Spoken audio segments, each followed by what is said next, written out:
საღამოშიდობისა თქვენ უყურებთ პოსტ-ანალიტიკას, მე ზვია დავალიანი ვარ, ჩვენ ვსაუბრობთ დღის აქტუალური საგარეო და საშინაო პოლიტიკური თემების შესახებ. დღეს საღამოს ჩვენი სტუმარი საპარლამენტო უმრავლესობის წარმომადგენელი, პარლამენტის განათლების, მეცნიერებისა და ახალგაზრდულ საქმეთა კომიტეტის თავმჯდომარე გივი მიქანაძე იქნება. საღამოშიდობის. ბატონ გივი, მადლობა რომ ჩვენი სტუმარი ხარ დღეს საღამოს. მოდი დავიწყოთ დღევანდელი ჩვენი საუბარი არა საქართველოში განვითარებული მოვლენებით, არამედ ამერიკის შეერთებულ შტატებში მიმდინარე პროცესებით და რატომ დავიწყებთ ამით, გასაგები იქნება ჩვენი ტელემაყურებლისთვის ძალიან მალე. მოკლედ, უკვე რამდენიმე დღეა ლოს-ანჯელესი მასობრივი პროტესტის ეპიცენტრი გახდა.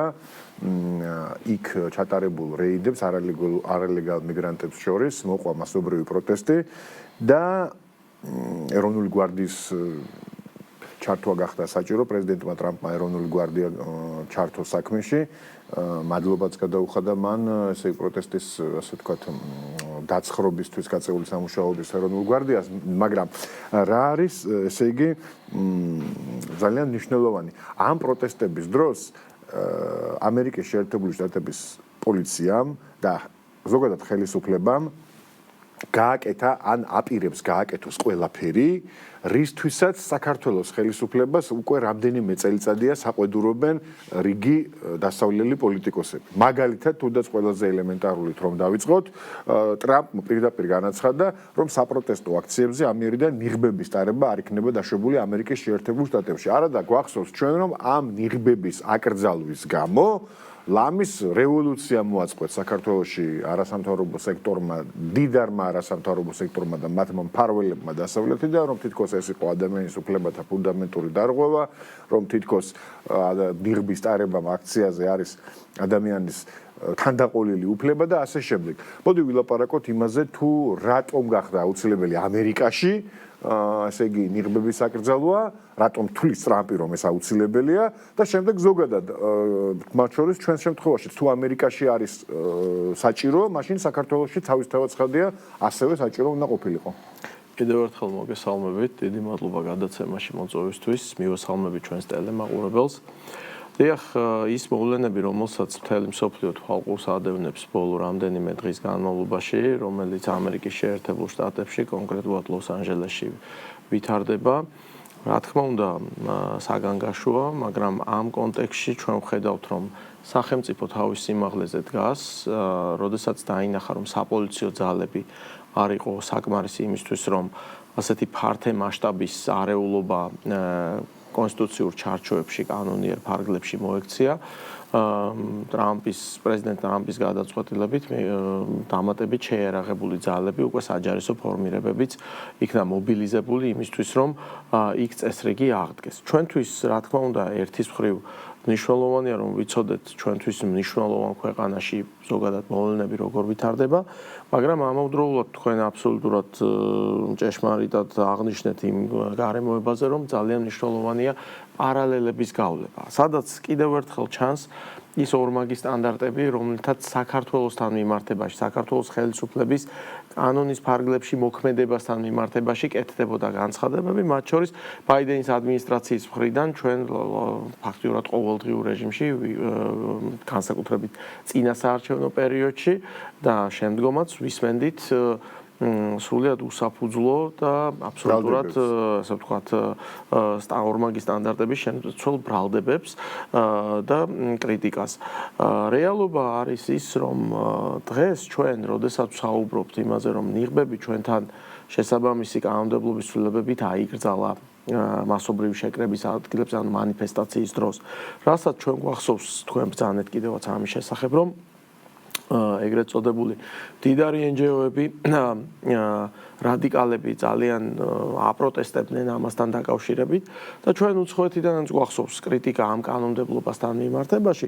ვხედავთ, რომ პრეზიდენტ ტრამპის პირდაპირი გადაწყვეტილება იყო იმის შესახებ, რომ არანაირი ნიღბები არ უნდა იყოს, ეს უნდა მყისიერად აიგრძალოს და რა თქმა უნდა, პოლიციის მიერ განხორციელებული მოქმედებები იმისთვის, რომ კანონის ფარგლებში მოექცეს ეს ასე ვთქვათ манифестация და მას მშვიდობიანი ფორმა მიეცეს, აბსოლუტურად ხელისუფლების მხრიდან გამართლებული არის. თუმცა ჩვენ აქ გვაინტერესებს სოფლიოს რა რეაქცია აქვს ამ ყველაფერზე.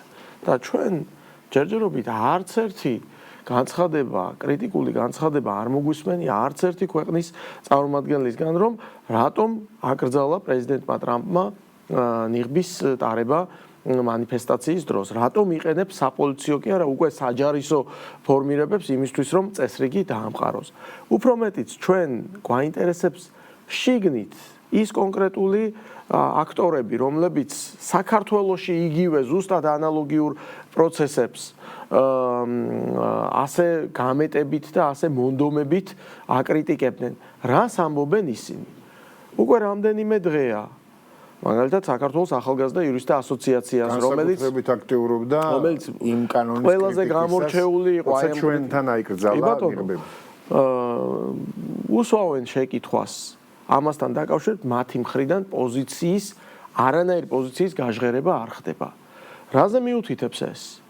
მიუთითებს იმ ორმაგ სტანდარტზე. კიდევ ერთხელ მიუთითებს იმ კონკრეტული დავალებების შესრულებაზე, რომელზეც ჩვენ არაერთხელ გაგვიცხადებია, რომ ეს ორგანიზაციები, რომლებიც არიან თავიდან ბოლომდე უცხოურ დაფინანსებაზე, ისინი აცრულებენ იმ კონკრეტულ დავალებებს და მოქმედებენ იმ მიმართულებით, რასაც მათ სავარაუდოდ დამფინანსებელი, ან იმ დამფინანსებლის უკანდგომი კონკრეტული ძალები უთითებენ. და როდესაც ანალოგიური და კიდევ უფრო კაფიო, მკვეთრი და რიგ შემთხვევებში უფრო ხისტი გადაწყვეტილებები მიიღება სხვა ქვეყნებში, ამასთან დაკავშირებით მათ აქვთ მხოლოდ და მხოლოდ დუმილი. ეს კიდევ ერთხელ ავლენს მათ რეალურ სახეს იმასთან მიმართებაში, რომ ისინი არას რაღაც სამართლიანობისთვის იბრძოდნენ და იბრძვიან. არამედ ეს არანაირი ბრძოლა არ არის, ეს არის უბრალოდ იმ დავალებების შესრულება, რომელიც მათ დამფინანსებლებს და იმ დამფინანსებლების უკან დგომ ძალებთან არის დაკავშირებული. ეს კიდევ ერთხელ საზოგადოებას დარწმუნებული ვარ, აძლევს იმ განცდას, რაოდენ მნიშვნელოვანი იყო გამჭვირვალობის შესახებ კანონის მიღება, ფარას ქართული ვერსიის მიღება, გრანტების შესახებ კანონში ცვლილებების შეტანა, რომლითაც სრულ ლუსტრაციას დაექვემდებარება იმ ფინანსების წარმომავლობაც, ხარჯვაც, მიზნობრიობაც და განკარგვის მთელი სქემა, იმიტომ რომ ჩვენი საზოგადოება იმსახურებს, რომ ამაზე ინფორმაცია გქონდეს და ეს პირდაპირ ჭრილში დაკავშირებული არის ჩვენი ქვეყნის უსაფრთხოების განძლიერებასთან, ჩვენი ქვეყნის სუვერენიტეტის განძლიერებასთან, იმიტომ რომ გარე ძალებს არ ქონდეთ არანაირი საშუალება, არანაირი მექანიზმი პირიქით მივესალმებით ნებისმიერ უცხოურ დაფინანსებას, რომელიც ჩვენი ქვეყნის ინტერესებზე და ჩვენი ხალხის კეთილდღეობაზე იქნება ორიენტირებული. მაქსიმალური მზაობა გვაქვს არაერთხელ გაცხადებული, რომ ასეთი პროექტების და პროგრამების დაფინანსებას ჩვენ პირიქით ხელს შევუწყობთ და მაქსიმალურად ყველანაირად გვერდში დაუდგებით, რომ მისი ეფექტიანობა, შედეგიანობა რაც შეიძლება მეტი იყოს, იმისთვის რომ ჩვენმა ხალხმა და ჩვენმა ქვეყანამ მიიღოს ეს, ასე ვთქვათ, მხარდაჭერა. მაგრამ როდესაც ამას ამოფარებული სხვა ზრახვები და მიზნები არის, რა თქმა უნდა, ეს უკვე ქვეყნის უსაფრთხოებაზე და სუვერენიტეტს რო ვამბობთ, აქ რაზეა საუბარი? პირველ რიგში, ჩვენი მოსახლეობა წყვეტს საკუთარი ქვეყნის ბედიღბალს.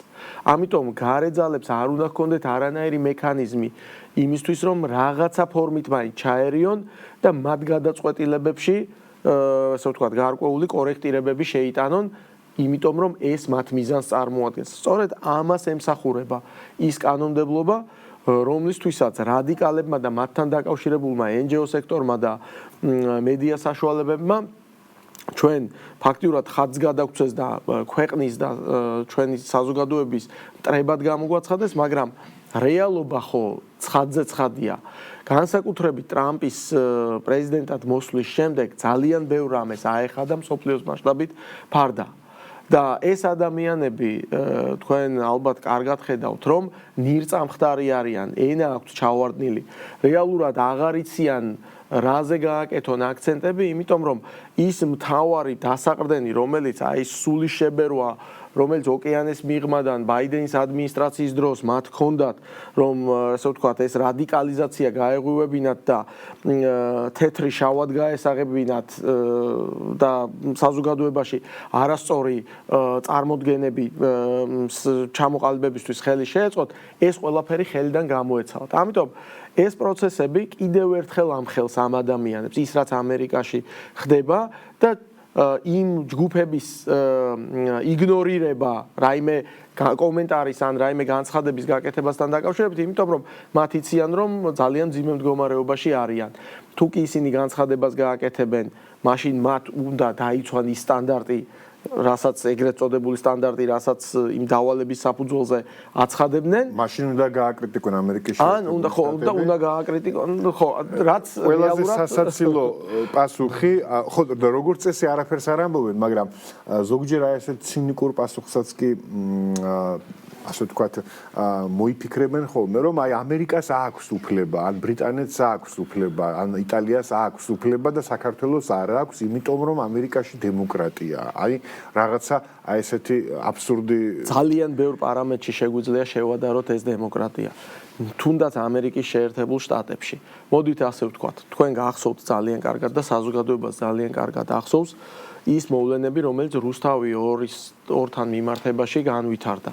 როდესაც მთელი განგაში და აჟიოტაჟი ატეხეს უზენაეს სასამართლოს გადაწყვეტილებასთან დაკავშირებით და შემდგომში სტრასბურგის ადამიანის უფლებათა ევროპულმა სასამართლომ დაადგინა, რომ საქართველოს უზენაეს სასამართლოს გადაწყვეტილება იყო სრულიად კანონიერი და ის აღსრულებას უნდა დაექვემდებაროს. მხოლოდ ამის შემდეგ მოხდა იმ გადაწყვეტილების აღსრულება, ეს ამ გადაწყვეტილების აღსრულება შეჩერებული იყო, მაგრამ ამის შემდეგ სულ რაღაც ერთ თვეში იმ რადიკალების ჯგუფმა, რომელიც რუსთავი ორში იყო დაბანაკებული და იძულებული გახდა, რომ ამ გადაწყვეტილებით, ასე ვთქვათ, პოზიციები დაეთმო, სრული ერთ თვეში მათ მიიღეს ლიცენზია ახალი ტელევიზიის დაფუძნებასთან დაკავშირებით. მაჩვენეთ მსოფლიოში ქვეყანა, სადაც რადიკალურ ოპოზიციურ პარტიას კი არა ნებისმიერ მსურველს, თუნდაც ერთი თვის განმავლობაში შესაბამისი უწყებები ყველა სახის ლიცენზიას აძლევდნენ. როდესაც საუბრობენ დემოკრატიის პროცესზე, სიტყვის თავისუფლება, აზრის გამოხატვის თავისუფლება, ეს არის ერთ-ერთი მთავარი კომპონენტი და კრიტერიუმი იმისთვის, რამდენად დემოკრატიული პროცესები არის ქვეყანაში განვითარებული. ამიტომ კიდევ ერთი რაღაც რაც უნდა შევახსენოთ, რომ მეორე მსოფლიო ომის შემდეგ მსოფლიოში სიტუაცია საერთაშორისო სამართლის კუთხით და ადამიანის უფლებების სტანდარტის კუთხით სრულიად სხვანაირად გადალაგდა და რა თქმა უნდა, აქ უკვე აღარ არის პატარა სახელმწიფოები და დიდი სახელმწიფოები. ყველას თანასწორობის პრინციპზე წავიდა ეს მოცემულობა და ამიტომ ამერიკის შეერთებულ შტატებს რაღაცის უფლება აქვს და საქართველოს რაღაცის უფლება არ აქვს, ეს ასე ვერ იქნება და ნეოკოლონიალისტური დამოკიდებულება. ეს აბსოლუტურად არ ჯდება იმ კონტექსტში, რასაც დემოკრატია ადამიანის უფლებების სტანდარტის პატივისცემა ქვია, მაგრამ ეს არის იმ ორმაგი სტანდარტის შემცველი, რომლითაც ისინი გვეუბნებიან, რომ რაც ჩვენთვის შეიძლება, ის თქვენთვის არ შეიძლება. რატომ? იმიტომ რომ მათ უნდათ, რომ ჩვენ ვიყოთ მთლიანად დაქვემდებარებული მათ კარდახზე და მათ მითითებებზე, რაც არც გამოუვათ და ვერც ვერასოდეს გამოუვათ. კი ბატონო, რადგან ამერიკის შეერთებული შტატების თემით დავიწყეთ ჩვენ დღევანდელი საუბარი, მოდი ამერიკის საწუკვე ყოფილი ელჩის პენსიაზე გასვლაზეც ვილაპარაკოთ.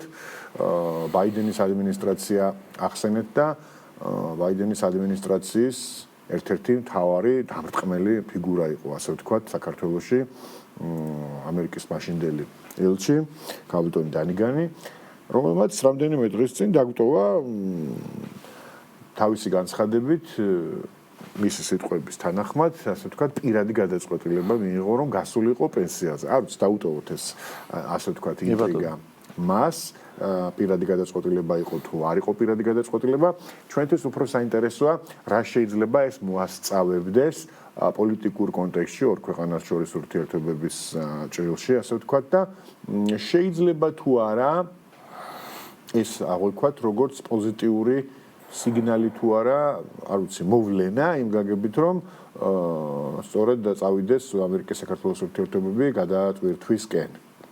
მე არ ჩავალ ამ გადაწყვეტილების სიღრმეებში და ეს მართლაც ასე ვთქვათ უკვე წარსულის კომპონენტი არის. ჩვენთვის მნიშვნელოვანი არის ხვალ როგორ განვითარდება ეს პროცესები. ვფიქრობთ, რომ ეს არის საშუალება იმისა, რაზეც ჩვენ არაერთხელ ბოლო პერიოდში, ბოლო რამდენიმე წელიწადში განგვიცხადებია, რომ ჩვენ დავიწყოთ გადატვირთვის პოლიტიკა და აქ რა თქმა უნდა ელჩის როლი არის გამორჩეულად მნიშვნელოვანი, იმიტომ რომ ის წარმოადგენს კონკრეტულ ქვეყანას და ამ ქვეყნის სახელით გვესაუბრება, ამ ქვეყნის პოზიციებს გამოხატავს და ახლა გასაგებია რომ ყოველდღიურ რეჟიმში ყველა ქვეყანა ვერ იქნება ამერიკის შეერთებული შტატების, ასე ვთქვათ, განხილვის კონტექსტში, მაშინ როდესაც ელჩი სწორედ აი ამ პროცესებში ძალიან მნიშვნელოვანი რგოლის შემსრულებელი და როლის შემსრულებელი არის. ამასთანავე ჩვენ უნდა გავითვალისწინოთ ის გარემოება, რომ ძალიან დიდი მნიშვნელობა აქვს თუ რა ინფორმაციებს აწვდის ელჩი ქვეყნიდან პირველ რიგში სახელმწიფო დეპარტამენტს, რომლის ასე ვთქვათ, უშუალო დაქვემდებარებაშიც ის იმყოფება, იმიტომ რომ შემდგომში ის ინფორმაცია, რამდენად სამართლიანი, სწორია, რამდენად ის თუ არ არის დაკავშირებული ორმაგ სტანდარტებთან და არის სამართლიანობის პრინციპებთან, ასე ვთქვათ, უშუალო დაკავშირებული, ეს რა თქმა უნდა განსაზღვრავს იმ განცხადებებს, იმ მიდგომებს და იმ ზოგად პოლიტიკას, რომელიც შემდგომში ამერიკის შეერთებული შტატების ხელისუფლების მხრიდან უნდა წამოვიდეს. მით უმეტეს, ჩვენ ვხედავთ, რომ ღირებულებით ნაწილში გვაქვს ძალიან დიდი თავსებადობა იმ პოლიტიკაზე მაქვს საუბარი, რომელიც ქართულმა ოცნებამ მარტო კი არ განაცხადა, არამედ უკვე განახორციელა კიდეც და იმ პოლიტიკასთან მიმართებაში, რომელზეც დაპირება გააკეთა პრეზიდენტმა ტრამპმა და ეტაპობრივად ხედავთ, რომ ნაბიჯები იქმევა, გნებავთ გამჭვირვალობის თვალსაზრისით, გნებავთ ის, რომ მან დაანონსა Deep State-თან ბრძოლის კომპონენტი, ღირებულებების და ტრადიციების მხარდაჭერა. ახლა ჩვენ ვხედავთ, რომ მანიფესტაციებთან მიმართებაშიც ის მიდგომა, რომელიც ამერიკის ხელისუფლებას აქვს, როდესაც ქაოტურ სიტუაციაზე გვაქვს, ასე ვთქვათ, დეზორგანიზაციაზე, სახელმწიფოს და კონკრეტულად იმ შტატის წინააღმდეგ მიმართულ კონკრეტულ აქტივობებზე მანიფესტანტების მხრიდან, აქ ქმედებები, რომელსაც ხელისუფლება ჩვენი ახორციელებდა კანონის ფარგლებში და ამერიკის შეერთებული შტატების შესაბამისი უწყებები ახორციელებენ, აქაც იდენტობა გვაქვს და გნებავთ წეღან ვისაუბრეთ ჩვენ იმ გარკვეულ აკრძალვებზე და ასე შემდეგ. ამის ფონზე ჩვენ გვაქვს საკმაოდ პოზიტიური სიგნალები, რომელიც პირველი ვიცე-პრემიერის ვიზიტის დროს მოვისმინეთ და პირველმა ვიცე-პრემიერმა ძალიან პოზიტიურად შეაფასა ის შეხვედრები, რომელიც განსაკუთრებით თეთრ სახლში გაიმართა მისი მონაწილეობით, ლევან დავითაშვილზე მაქვს საუბარი. ჩვენ ნახეთ პრეზიდენტ ტრამპის მიერ გამოგზავნილი დამოუკიდებლობის დღისადმი მოსალოცი წერილი პრეზიდენტ აველაშვილის მისამართით, სადაც ძალიან მნიშვნელოვანი გზავნილები გაჟღერდა და ჩვენ ვხედავთ იმას, რომ გვაქვს შესაძლებლობა, რომ ახალი ელჩის პირობებში სრულიად სუფთაფურცლიდან განვაახლოთ ის ურთიერთობები და პირველ რიგში დაუბრუნოთ იმ მოცემულობას, რომელიც რეალურ პარტნიორობას გულისხმობს და შემდგომში ვიფიქროთ კიდევ როგორ შეიძლება ეს გავაღრმავოთ და ამ მხრივ საქართველოს ხელისუფლების პოზიცია არის მხოლოდ და მხოლოდ პოზიტიური, რომ ეს პროცესები ამერიკის შეერთებულ შტატებთან მაქსიმალურად ამ ჭრილში წავიდეს და ჩვენი მზაობა არის ყოველმხრივ დიალოგზე, მოლაპარაკებებზე, კონკრეტული საკითხების განხილვაზე. გნებავთ ის, რომ ახლახანს ძალიან წონადი და პრეზიდენტ ტრამპთან დაახლოებული ერთ-ერთი სენატორი იმყოფებოდა საქართველოს ის იმყოფებოდა აზერბაიჯანში, შემდგომში ჩამოვიდა საქართველოში და ჰქონდა ძალიან კარგი მოლაპარაკებები პრემიერთან, საგარეო საქმეთა მინისტრთან და ეს ყველაფერი არის მანიშნებელი იმ გზავნილებისა, რომ ჩვენ გვაქვს მხოლოდ და მხოლოდ პოზიტიური მოლოდინი, რომ ეს ურთიერთობები გადაიტვირთება პოზიტიურ ჭრილში და ვფიქრობთ, რომ ახალი ელჩის მოცემულობა ამ პროცესებისთვის ძალიან მნიშვნელოვნად ხელშემწყობი იქნება. კი ბატონო, რაც შეეხება ევროპასთან დაკავშირებით სამწუხაროდ მე ყოველ შემთხვევაში იგივეს ვერ ვიტყვი, ჯერჯერობით ევროპის ქვეყნების უმრავლესობა და ზოგადად ევროკავშირის ბიუროკრატია სამწუხაროდ ძალიან უსამართლოდ გვექცევა, თუმცა პრეზიდენტ ტრამპის სიტყვების არ იყოს, არა მარტო ჩვენ გვექცევა უსამართლოდ, არამედ ამერიკასაც ექცევა უსამართლოდ, ასე რომ ჩვენ რომ გვექცევოდეს უსამართლოდ, ეს შეიძლება გასაკვირი არც იყოს. რა მაინტერესებს? თვითმმართველობის არჩევნები გვიახლოვდება და რაც უფრო ვუახლოვდებით ამ არჩევნებს, მით უფრო მეტად წვავდება ინტრიგა ოპოზიციის მხარდამჭერებში და ოპოზიციურ ფლანგზე ზოგადად იმასთან დაკავშირებით მიიღებენ თუ არა ისინი მონაწილეობას ამ არჩევნებში. მე არ ვიცი, სიმართლე გითხრათ, ვერ ხვდები მათ რაღაც გზავნილი არ აქვთ ჯერ მიღებული თავიანთი პატრონებისგან თუ სხვადასხვა ტიპის გზავნილი აქვთ მიღებული თუ რა ხდება, მაგრამ გარეგნულად ისე ჩანს, რომ რაღაც განხეთქილებაა მათ შორის. ლელო აშკარად აპირებს მიიღოს მონაწილეობა არჩევნებში. გახარიას პარტიაც აპირებს მიიღოს მონაწილეობა არჩევნებში. რის გამოც დანარჩენი ორი პარტია, ესე იგი ნაციონალური მოძრაობა და ახალი, მათ ყველანაირად აბულინგებენ და ცდილობენ, რომ მოკლედ ჩაიყლანონ თუ გადაიბირონ ამ ბოიკოტის რეჟიმში. თქვენ როგორ ფიქრობთ, ეს რაღაც ერთგვარი თამაშია მათ შორის და ასე აქვს განაწილებული როლები, რომ ასე უნდა გააკეთონ? თუ მართლა რეალურ დაპირისპირებასთან და სკანდალთან გვაქვს საქმე, თუ მართლა სხვადასხვა დავალებები აქვთ მიღებული? ძალიან სწორი ანალიზი არის იმ ვერსიების, რომელიც თქვენ ბრძანეთ. სანამ ამ კითხვაზე გიპასუხებთ, თქვენ ახსენეთ ევროპული ბიუროკრატია და მათი მართლაც უსამართლო დამოკიდებულება ჩვენი ქვეყნის მიმართ.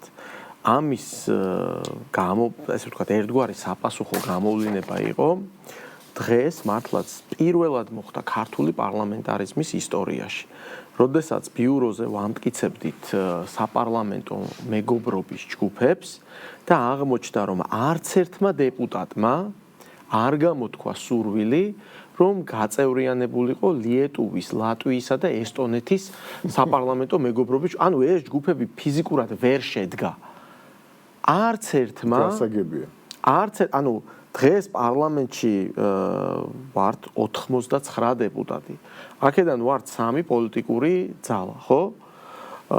გახარიას შემადგენლობას მაინც არ ვთვლი გამომდინარე იქიდან, რომ არიღებენ მონაწილეობას და მათ უკვე, ესე ვთქვათ, უფლებამოსილების ვადა იმ 12 ადამიანს ოფიციალურად ალბათ მალევე შეუწყდება, როგორც კი ამის პირველივე, ესე ვთქვათ, შესაძლებლობა იქნება, იმიტომ რომ კანონმდებლობით მათ სათანადო პერიოდი გააცდინეს და შესაბამისად მოხდება მათთვის უფლებამოსილების შეწყვეტა.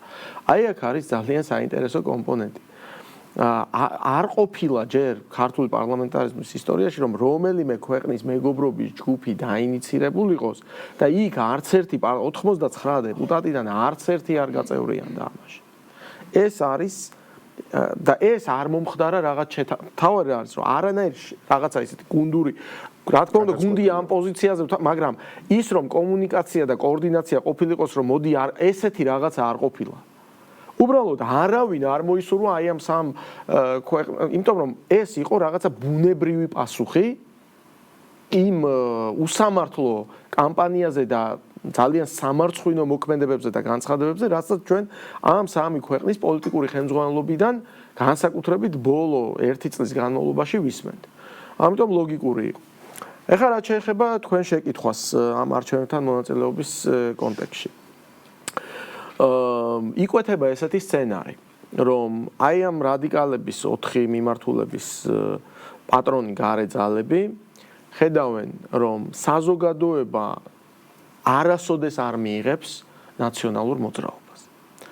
ახლა 4 ნომრით გასულ უბრალოდ მოქმედი პოლიტიკური ძალა ეს კოალიცია რო შეკრეს რამდენიც არ უნდა ამტკიცოს და როგორც არ უნდა ამტკიცოს ვერანაირად ვერ გაექცევა იმას რომ ისინი იყვნენ არიან და ყოველთვის იქნებიან ნაციონალური მოძრაობის სახეები და შემადგენელი ნაწილი.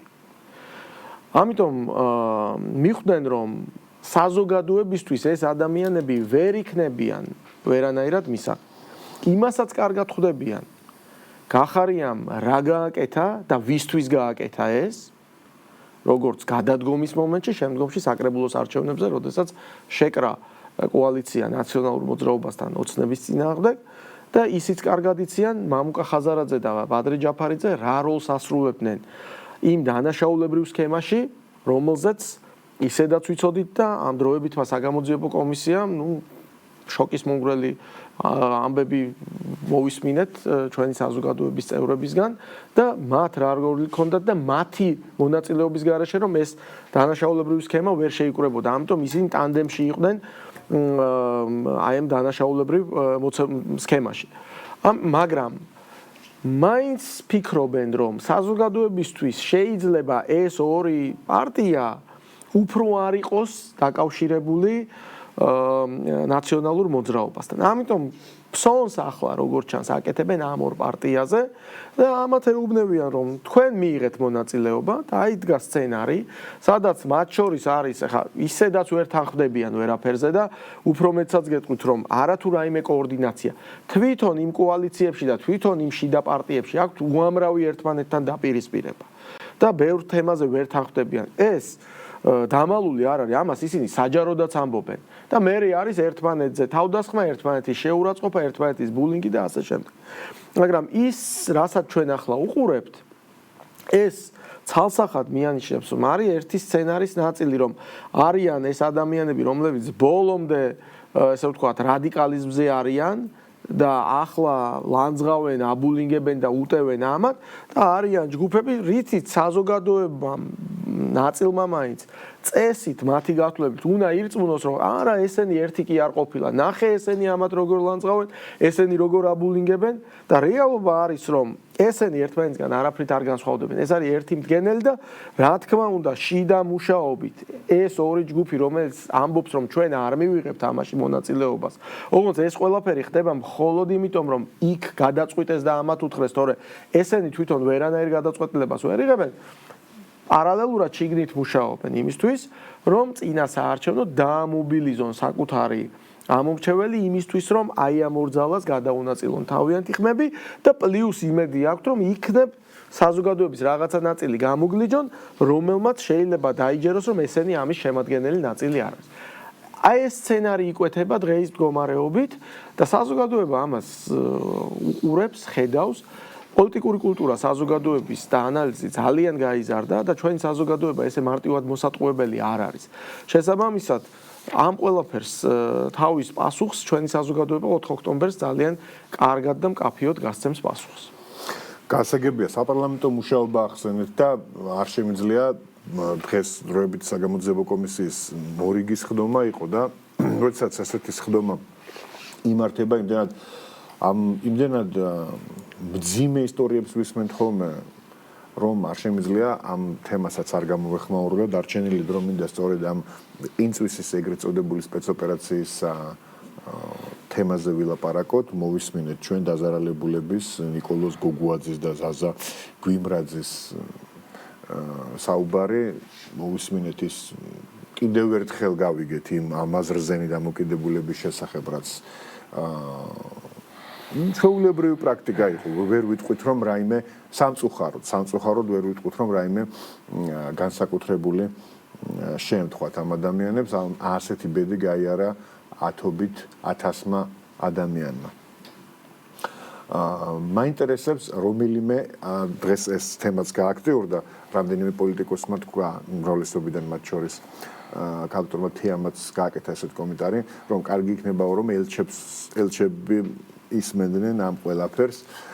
მაინტერესებს თუ დაინტერესდა რომელიმე საელჩო განსაკუთრებით რომ ბუნებრივია მაქვს ყურადღება გამახვილებული ევროკავშირის ქვეყნების წარმომადგენლებზე ან თვითონ ევროკავშირის ელჩზე ამ კომისიის მუშაობით და იმ ისტორიებით, რომელთა სხვათა შორის დიდი ნაწილი სტრასბურგის სასამართლოთი არის დამტკიცებული, რომ ეს ნამდვილად ასეა და არავინ არაფერს არ იგონებს. იგივე არ ვიცი, მაგალითად გვირგვლიანის საქმე, რომელიც მოვისმენთ ხომ კიდევ ერთხელ ამ კომისიაზე. სტრასბურგის სასამართლომ ხომ დაადასტურა. სხვათა შორის იგივე ყინწვისის სპეცოპერაციის საქმეც ასევე სტრასბურგს აქვს დადასტურებული, რომ ისინი იყვნენ წამების მსხვერპლი. ელჩების მხრიდან ესეთი გამოხატული დაინტერესება არის თუ არა, ჩვენთვის ცნობილი არ არის, მაგრამ რა თქმა უნდა თითოეული საელჩო აქტიურად ადევნებს თვალყურს ქვეყანაში მიმდინარე უმნიშვნელოვანეს პოლიტიკურ და ეკონომიკურ პროცესებს და შესაბამისად დარწმუნებული ვარ, რომ კონკრეტული ადამიანები არიან გამოყოფილი საელჩოებში, რომლებიც თვალყურს ადევნებენ იმ პროცესებს, რომ კომისიის მუშაობას აუცილებლად ამ კომისიის მუშაობას და რა თქმა უნდა ამ ინფორმაციებს ინიშნავენ. თუმცა აქ შეიძლება ვთქვათ, რომ ისინი ისმენენ იმას, რისი გაგებაც არ უნდათ და არც აწყობთ. იმიტომ რომ რეალურად მათი ეხლანდელი მდგომარეობა გარკვეულწილად სირაქლემის პოზიციას მაგონებს, რომ თავი აქვთ ჩარგული და ვითომ არაფერი არ ხდება ირგვლივ. რეალურად კი მთელი საზოგადოება უსმენს იმ მართლაც შოკის მომგვრელი ამბებისზე იგებს ინფორმაციას, რომელზეც ბევრი რაღაცა საზოგადოებამ იცოდა, ბევრი დეტალი არ იცოდა და ბევრი ისეთი ახალი თემა წამოიწია, რომლის შესახებაც საზოგადოებას არც კი სმენია. და რაც მთავარია, თითოეული ეს განცხადება, თითოეული ეს ასე ვთქვათ მონათხრობი არის კონკრეტული მტკიცებულებებით გამყარებული. ეს არ არის მხოლოდ ნათქვამი, რაც რადიკალებისთვის არის ჩვეული, რომ ისინი რაღაც განცხადებებს აკეთებენ და მან თავდება. თითოეული ადამიანი, რასაც იყვება, ეს ყველაფერი რეალობაა და ამის ყველაფრის დამადასტურებელი კონკრეტული ფაქტები და შესაბამისი არგუმენტები არსებობს. ამიტომ რა უნდა მოვკითხოთ იმ ადამიანებს, რომლებიც ორმაგი სტანდარტით არიან ჩვენს მიმართ განწყობილი, რომლებიც გვაკრიტიკებენ იმაზე, რაც მათთვის მის დასაშვები და შესაძლებელი არის, ეს ადამიანები, რომლებიც აბსოლუტურად ყველანაირი, ასე ვთქვათ, აი თანასწორობის პრინციპის და აი ასე ვთქვათ, სუვერენიტეტის პატივისცემის იგნორირებით მოქმედებდნენ ბოლო 1 წლის განმავლობაში ყველაზე ღიად გამოიკვეთა, როდესაც ისინი პირდაპირ წინასაარჩევნო კამპანიაში იყვნენ ჩართული. ადამიანები, რომლებიც ღიად ამბობენ, რომ მიხეილ სააკაშვილის დროს დემოკრატია ყვაოდა საქართველოში და ახლა გვაქვს დემოკრატიის უკუსვლა. აი ესეთ განცხადებას, როდესაც აკეთებ უკვე იმ ადამიანთან რაიმეზე საუბარს აი ამ კონტექსტშია ზუსტად საინტერესო, აი მაგალითად თუ ეგზავნება დემონსტრაციულად კარგი იქნებოდა გაგზავნა ევროკავშირის ელჩისთვის აი ამ მასალების, თუმცა ამასაც არ შეიჩნევდა ალბათ. ხა რაღაც კონკრეტულ საკითხზე კომენტარს რო ვთხოვთ, იმაზე არ აკეთებენ კომენტარს, იმიტომ რომ იციან, რომ ეს ეწინააღმდეგება იმ კრიტიკულ განცხადებებს, რომელიცაც ისინი აკეთებდნენ შესაბამისი დირექტივიდან გამომდინარე და ხლა ამაზე მათი მხრიდან რეაგირება ისინი ზოგადად ნახეთ ევროპარლამენტი რა განცხადებებს აკეთებდა გასულ კვირას, რომ ამ კომისიის მუშაობის საჭიროება არ არის, ეს არის მიზანმიმართულად არის, კი, იმისთვის რომ საზოგადოებამ იცოდეს და ერთხელ და სამუდამოდ თავისი პოლიტიკური სახელი დაერქვას ყველაფერს.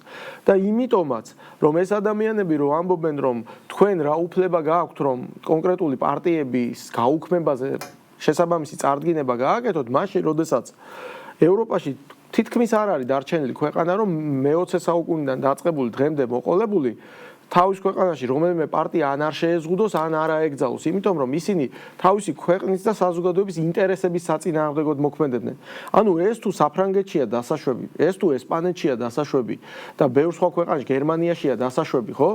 ეხლა ვადევნებთ თვალყურს მთავარი ოპოზიციური პარტია გერმანიის, როგორც ნეხის ქვეშ არის მართველი კოალიციის მხრიდან და რა ასე ვთქვათ, ნაბიჯების გადადგმას აპირებენ. ეს იქ შესაძლებელია და აქ, როდესაც ხელის გულზე არის ის დანაშაულებრივი საქმიანობა, რომელსაც კონკრეტული მაღალჩინოსნები ჩადიოდნენ სააკაშვილის მეთაურობით წინა ხელისუფლების პირობებში, თურმე და ეს პირები შემდგომში აგრძელებდნენ 2012 წლის შემდეგაც ქვეყნის საზიანო მოქმედებებს, როდესაც წინააღმდეგი იყვნენ ევროკავშირში ინტეგრაციის პროცესი, რომ ამ ხელისუფლების პირობებში მომხდარიყო და ყველანაირ დაპყრობებს ქმნიდნენ, თურმე ეს ასე ვთქვათ, ანუ ესე ვთქვათ, ეს ამ კომისიის მოქმედება თურმე არ შეიძლება და ამ პარტიების აკრძალვა არ შეიძლება. ამიტომ ეს კომისია აკეთებს უმნიშვნელოვანეს საქმეს ჩვენი უახლოეს ისტორიაში და აუცილებლად ამ ქვეყნის წინსვლის შემდგომი ეტაპისთვის ამ კომისიის საქმიანობა იქნება ძალიან მყარი საფუძველი და გარანტია. დიდი მადლობა თქვენ. საუბრისთვის. გივი მიქანაძე იყო ჩვენი სტუმარი, მაყურებელს შევახსენებ, პოსტ ანალიტიკა დღეს ამით დასრულებულია. ხვალამდე გემშვიდობებით, დროებით.